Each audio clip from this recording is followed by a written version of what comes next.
Us now here in studio, Mr. Dan Perry, international affairs analyst, and our very own I24 News senior diplomatic correspondent, Owen Alterman. Thank you, gentlemen, very much for joining us. The French foreign minister is here, but also U.S. Secretary of State Antony Blinken. Yet again, and the atmosphere of this visit is, on the one hand, the freshly presented Biden doctrine, and on the other hand, this stalemate, this deadlock, this simply no movement when it comes to Israel and Hamas. Yeah, I think there is a growing sense of desperation that a plausible endgame that will not take us very close to the elections in the U.S. is somehow unlikely, absent some Deus ex machina. Maybe that's a Biden doctrine presented, by the way, via a newspaper column. Perhaps the French are hoping that they can be the Deus ex machina, you know? I mean, there is a sort of de facto president of Europe for a long time that was Angela Merkel. The British have distracted themselves out of contention. Yeah. And Germany under Schultz is a different animal altogether with its own problems. And Macron will face very soon a serious challenge from Marine Le Pen. So I think Macron really does want France to be a player in the world stage. There is an opening, because whatever is going on isn't working very well. That applies really to everyone here. The U.S. is completely discombobulated because of what has happened. Israel is not feeling successful, no matter how much bravado and braggadocio you hear from some of the officials in the government. And, you know, Hamas somehow might qualify as an entity that somehow feels it attained its goals, but Gaza has been badly damaged and is on the verge of being destroyed. So something has to give. I'm not sure any of us know what that thing is. The Wall Street Journal, with its editorial today, saying, you know what, you were so beaten by defeat in studios. We are part of the problem, according to this editorial, and I'm putting again a question mark over it, not taking a stand here.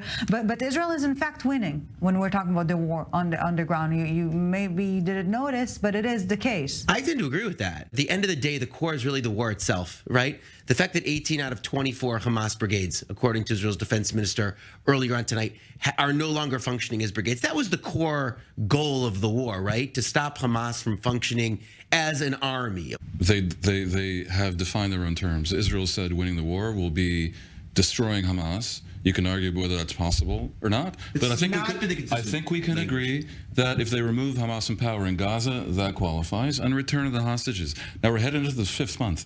The hostages have not been returned, and I believe only one has been rescued. And Hamas continues on occasion to fire rockets at Israel. And moreover, we are stuck in a dynamic where half of Gaza has converged upon what was once the town of Rafah. To invade Rafah seems like a recipe for a bloodbath. That is almost certainly where the leadership is and where the hostages are.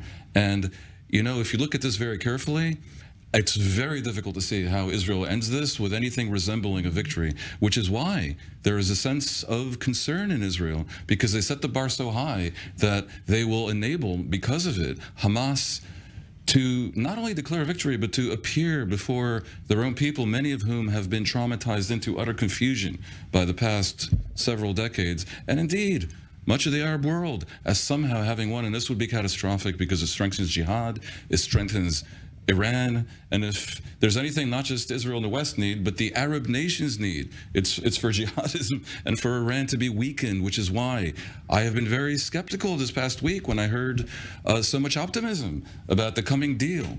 Because Qatar leaked a little bit, and then some Israeli official leaked that it's looking pretty good, but I don't see how there's a deal.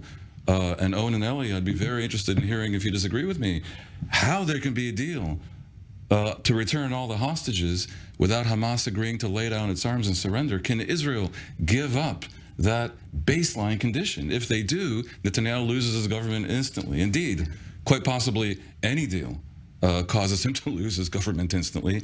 This is looking like a serious catch-22. Do you disagree? Yeah, I mean, first of all, well, in part, I will start with the last part of the hostages deal. No, Israel's not going to agree to lose the war proper, in order, even at the expense of the lack of a deal to free the hostages. Will Hamas agree to deal without Israel ending the war? I believe so. That's my own opinion. Again, it's ultimately in the mind of one man who's in tunnels, whether it be in Khan Yunis or Rafah. You. Yeah, I wish I had that kind of power, but of course, it's Yahya Sinwar. But it does seem to me that he is going to have to understand sooner or later that Israel will not agree to lose the war in order to free the hostages, and therefore he will be faced with the decision of how best to leverage the hostages to get the best achievement he can, including freeing prisoners and going back to where we were a week ago of using the ambiguity and the difference of expectations on the two sides to the advantage of getting to a deal, right? The concept of a 6-week or 8-week or whatever it was pause with the two sides having different expectations of what happens on the other side and agreeing to a deal based on that ambiguity. As you know, my feeling has been for some time that Sinwar is not suicidal. He just prefers his foot soldiers to be suicidal. And at the end of the day, that missing link that we're trying to sort of divine here will be an agreement on amnesty and his exile Also a leadership. possibility. And yet, that requires a degree of non-psychosis from the Hamas leadership that not only appears to be lacking, but many Israeli intelligence officials will tell you historically has not been there.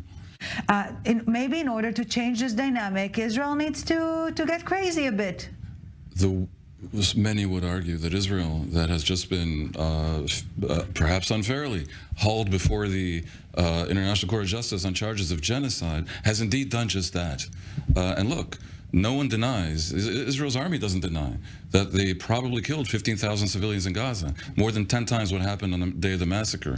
Israel has shown some blunt force. Yeah. Here's the thing, there's an original sin here. The original sin was that the world, Israel, Fatah, the universe allowed Hamas to take over Gaza. And then certain political forces in Israel even thought that might be a good idea. Yet you cannot begin every discussion by telling the story from Genesis. You need to But the original sin, it curses us to this day because you're dealing with a lunatic situation in Gaza where no matter where your normal levers, which are to threaten physical violence, seem to not apply. Now, this is a big problem in human affairs, in international affairs, in military strategy. When destruction brings about your defeat and not your victory because your image has been trashed and you're isolated in the world and your economy may suffer and your opponent doesn't mind their country being obliterated, this is a bizarre situation that all traces back to that original sin. Well, of course, there are a lot of mistakes made, but I think that's a very one-dimensional interpretation of the world. Of course, there's something to it. Please give us a second. Yeah, but I think the second is that, again, 18 out of 24 brigades having been destroyed, right? Half of Hamas's fighters being killed or severely injured, according to of course, yeah. Those are tremendous achievements. The amount of weapons that have been seized, of course, we don't know how much is left. Sure. The tunnels, obviously, we had wanted more progress to be made, and the potential, albeit the tremendous setback in the north, of ending Hamas. All of those things are finite, and at the end of the day, Israel, given enough time, given that Israel just lost 250 soldiers, very tragic for their families, but compared to 10,000 Hamas fighters, by that ratio, eventually they'll run out of fighters and weapons and even tunnels. However, Israel may not have the 2 or 3 years needed for that. This is a fundamental problem. It may not even have the internal wherewithal for that, but it certainly does not have the international wherewithal. We remember what is rule number 1 in a certain universe. War is peace, right? Remember? Owen Alterman, Dan Perry, thank you very much for this